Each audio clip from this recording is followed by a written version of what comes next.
What's up everyone? Welcome back to my YouTube channel. So pag-usapan natin kung paano nga ba mag-lead ng opening sa ating business. Bago tayo magsimula sa ating negosyo, kung bago ka lang sa aking YouTube channel, please subscribe, click notification bell para update po kayo sa ating mga bagong video na upload. Alright, so let's go! Simulan na tayo. Kung makita nyo sa aking picture, ako po yung nag-lead ng opening. Actually, hindi naman totally ako lahat eh. Ako lang yung parang ulo. Instrument lang tayo para magkaroon ng negosyo. Kaya, ang Diyos magbibigay siya ng mga instrument din na tutulong sa'yo. Meron tayong mga secretary, may mga staff tayo para maging successful yung opening. Pero dahil merong isang leader, dapat isa lang yung nagde-decide. Merong isang leader na siya yung last decision. Which is tayo yung dati. Tayo yung last nagsalita kung paano nagsimula yung negosyo. Ito kwento. Bago ako magkaroon ng negosyo, na-train muna ako sa church. Okay? Dati hindi ako marunong magsalita, nabubulol ako. Tapos hanggang dumating yung time na pinagkatiwalaan tayo na makapasok sa instrument, makapasok sa choir, mag-song lead, at the same time mag-MC.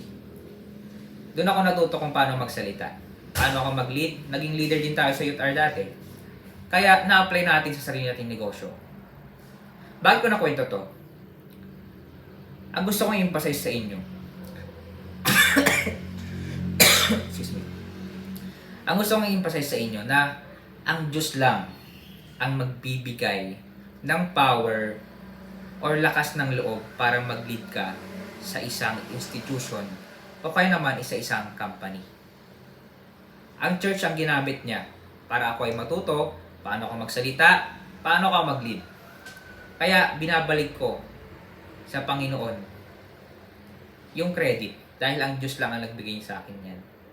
Sabihin natin na ginaakuan, parang natuto ka sa school, tinuruan ka ng magulang mo, everything. Pero sino ba nagbigay sa'yo niyan? Sino ba nagbigay sa'yo ng magulang mo? Ang Diyos. Sino ba ang nag-provide ng school? Ang Diyos. Sino ba gumawa sa atin? Ang Diyos. Kaya babalik at babalik tayo sa Panginoon. Without God, we are nothing. Kaya wag natin isipin na magaling tayo sa Panginoon. Kailangan iset natin sa utak natin na kung wala ang Diyos sa buhay natin, hindi natin magagawa yung mga bagay na nakuha natin ngayon. Let us glorify God in our work. Kasi, ang Diyos ang magbibigay sa iyo ng true success sa buhay natin. Bago matapos tong video na to, meron tayong bagong vlog na ginawa. Bagong libro na ginawa. Negosyo Reality sa mga gustong magnegosyo, sa mga gustong magsimula ng negosyo, sa mga negosyo na may problema, baka ito yung sagot sa inyong problema. Medyo mahal lang po ito, pero ito yung sagot. O kaya naman, dito yung malaman kung bakit mahal tong libro na to. Kung sino po mag-order, nasa description po yung Facebook page link po natin. Click nyo lang po yan dyan at saka mag-message lang po kayo para ma-order na po yung inyong libro. Okay? So, dito po lang tapos yung ating vlog. Sana naging blessing po sa inyo to. And see you on my next vlog. God bless. Bye-bye.